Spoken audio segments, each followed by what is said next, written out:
మాట్లాడడం జరిగింది.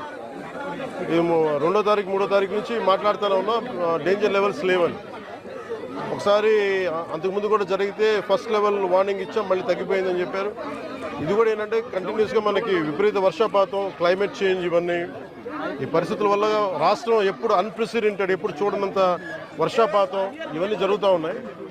ఈ నేపథ్యంలో ఇది ప్రత్యేకించి ఇప్పుడు లోపలికి వెళ్ళి చూస్తుంది వైఎస్ఆర్ కాలనీ, జగనన్న కాలనీ పేరు ఏదని అనుకోండి.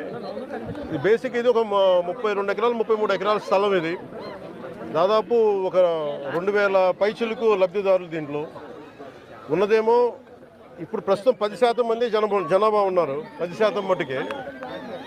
లోపలికి వెళ్ళి చూస్తే అసలు బేసిక్గా లోపల మనకి ఈ డ్రైనేజ్ కానీ రోడ్లు కానీ ఏమీ లేవు.